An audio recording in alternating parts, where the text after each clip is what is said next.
With summer winding down, many Americans are bracing for the financial pinch that comes with this upcoming back to school season, especially when taking into consideration stubborn inflation and the high cost of living. That's right. Joining us today is Courtney Alev, financial expert and consumer advocate from Intuit Credit Karma, to share tips to help parents and students navigate financial costs of the back to school season.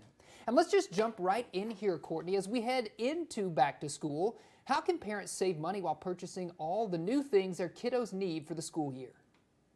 We know that the back-to-school shopping season can be very expensive. In fact, a recent Intuit Credit Karma survey showed that 44% of parents are dreading back-to-school shopping this year because of those higher costs.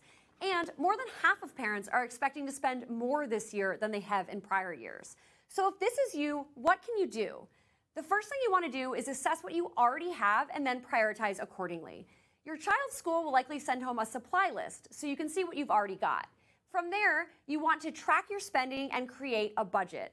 Try to really pre-plan to the best of your ability how much you can afford to spend on back to school this year, taking into account what your child truly needs versus what they want.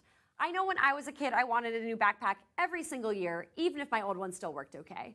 And then once it's time to go shopping, you want to be crafty with how you're sourcing those school supplies. Be sure to shop around and take advantage of discounts.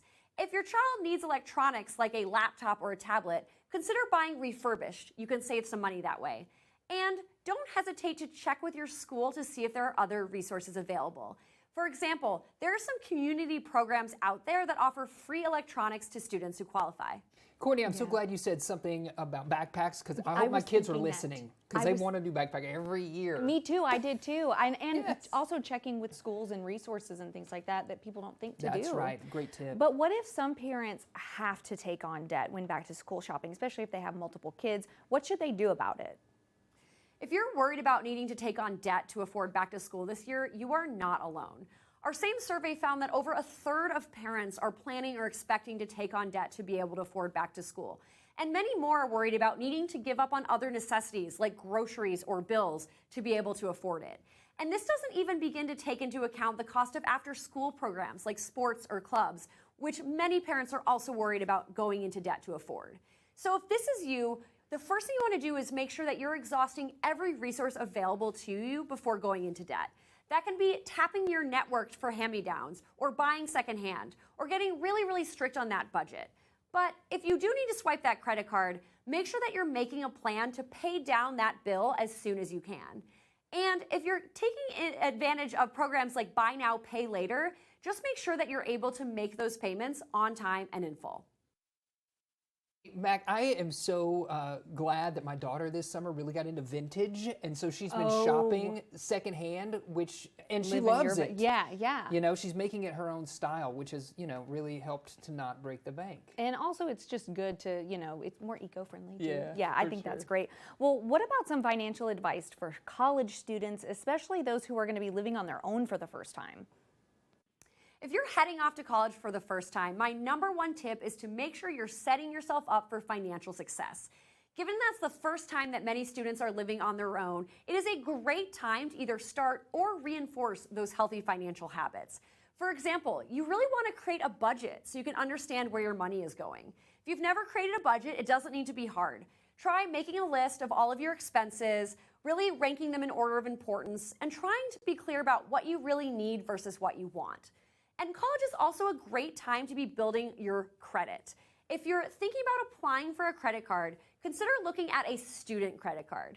They have some protections like lower credit limits that can help prevent you from overspending while you're building that credit score. And a note for parents, if you're using your credit card responsibly, you could consider adding your child as an authorized user on your account. This is a great way to help them build credit, but you want to be really mindful that in this case, your payment history and spending can affect their credit score. Yeah, again, those are some great tips. I agree. And I'm thinking about, I didn't start setting a budget until much later in life. Me too. And how advantageous it would have been for me to understand budgeting when I was headed off to college. So it's definitely something we're trying to instill in our children as they grow. I think that's great, and that's how it starts too. Yeah, it does. Great. Courtney, where can we go for more information? You can go to creditkarma.com or download the Credit Karma app today. We have a ton of different tools and resources that can help. Great. Thanks so much, Yes, Courtney. thank What do you. you think about, finances this time of year and, Yeah. Budgeting and achieving your goals? It can and be all of that? so overwhelming. Yeah. I'm very lucky because, see, I am creative kooky brain, and my Right. sister is very much a finance guru. So Okay. I'm like, what do I do? Yeah. And thankfully, because, it can be overwhelming, and then you feel stupid. Like, how come I don't understand this? Right. And I feel like a lot of times a budget seems like something that's going to put restrictions on you, and you're like, Oh, I yeah, I don't can't want have to, I fun. don't want to, have a budget Right. because then I can't have fun. But I've found that once I know what the boundaries are, I have all the fun within the bounds. Yeah. But, different strokes for different folks, and I get that. But I definitely think tapping into setting a budget for yourself could Yes. be advantageous. Yes, and I love what she said about what you want versus what you need. Yeah, absolutely.